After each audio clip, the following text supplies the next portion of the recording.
this is a river walk and talk. And you might wonder, if it's a river walk and talk, why are we here at Cruise Lake? Do you think you might know? They're connected somehow. They definitely are connected. That's a very good answer. Every river has to start somewhere.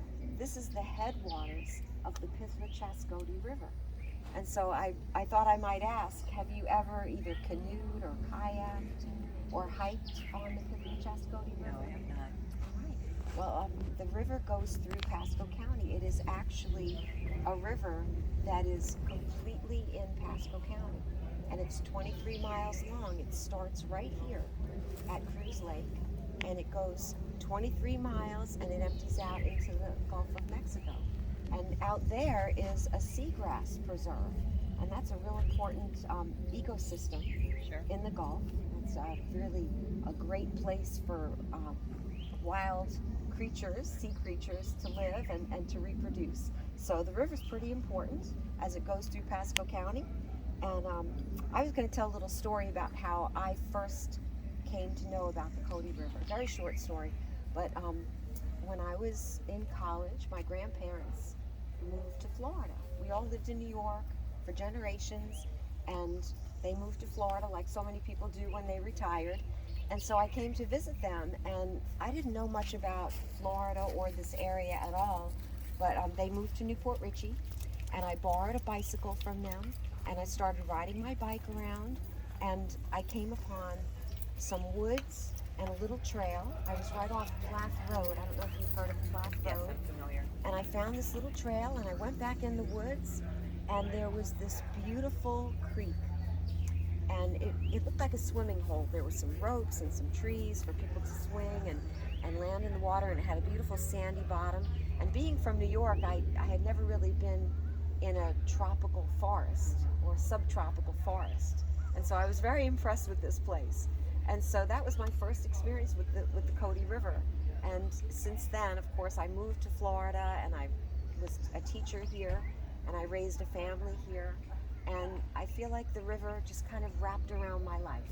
And so it's very dear to my heart to be doing a series of river walks and talks. And so this is our first one. So I do have notes, so if you will bear with me. So it's the Pithlachascotee River. And I wondered, you probably don't know where it got its name. No. Well, people have been living in Florida for about 14,000 years, from what we can tell, from our knowledge. And in the north of here, were the Timucuans. That was Okay. a tribe. They covered a vast area to the north. And to the south were the Calusas. And they covered a vast area. And you're kind of in between. Pasco County is kind of an in-between place. And so no one's really quite sure exactly what people were here, but we do know that at the mouth of this river is an Indian land. And it's possible, from my research, it's possible this was the Tokabega Indians, which was a much smaller group. But no one, I think, really knows for sure. I think there's a lot of research still being done on that. So when the southeastern Indians, the people who lived like in Georgia and Alabama, there were a lot of different tribes.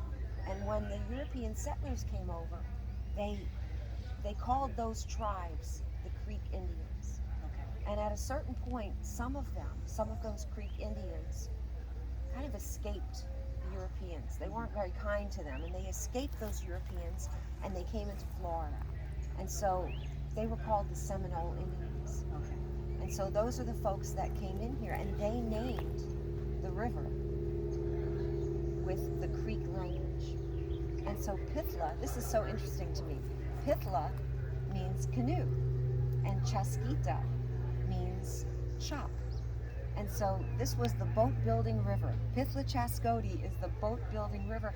And if you ever spend time on the river, which I hope you will, I'm hoping this will encourage you to spend time on the river, you'll see beautiful trees. And you can see how the trees that grow along this river would make wonderful dugout canoes. I do have a map of the river that I thought you might enjoy seeing. It's kind of an interesting map. It's got two sides. One is in color and one is black and white.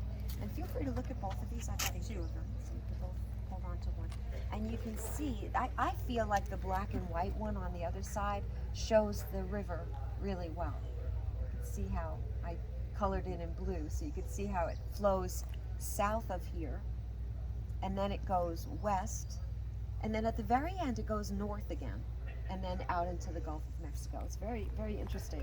And so one of the features of the river is that it starts here at Cruz Lake, it travels south, and there's a preserve south of here. A lot of people don't know about it.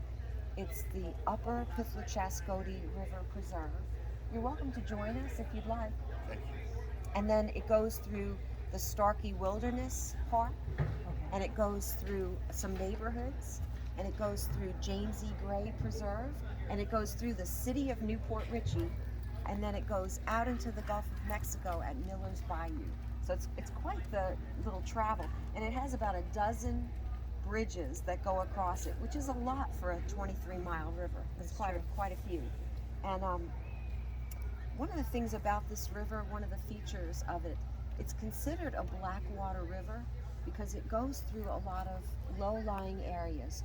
Black water rivers tend to be in flatter terrain. Okay. It's not like a mountain river. It moves very slowly through the flatlands, and it goes through a lot of swamps, a lot of wetlands. And so, because it moves slowly and it goes through forests and wetlands, the leaf debris from the forests put out tannins, and the tannins turn the water brown, and it almost looks like black tea. So it's not that the water is dirty, it's just that it'll look clear, but it'll look more like the color of tea, kind of a brownish. So that's just a nice little feature of this river as you mosey along.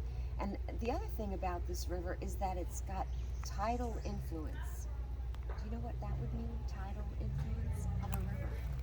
Does it have to do with being that it goes into the Gulf? Sometimes the Gulf pushes into it? Exactly. Okay. If you go far enough down this river, it'll sometimes look like the river's flowing inland, like it's flowing backwards, because it's so flat that the Gulf waters, as they push in when the tides come up, it kind of pushes that water and doesn't allow the river to flow out.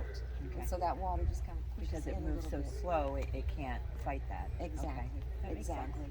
So, you know, I had written here, everybody knows this Florida is the Sunshine State, but it could also be called the Water State. We've got springs, sinkholes, rivers, lakes, and if you've ever flown above Florida and you look down, you can see that there's just water everywhere. And so this river obviously is one of those features. Now, does anybody here know when the state of Florida became a state? Do you know what year? And if you don't, that's okay. A lot of people don't. It was 1845. Okay.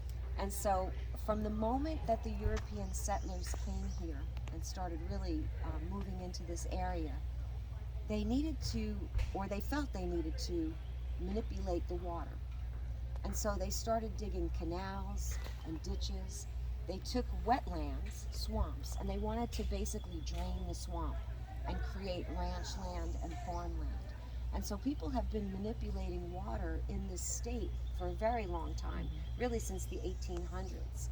And even to this day, there is a ditch, or actually two of them, that were man-made, that the water flows into this lake. So this water has been manipulated over the years.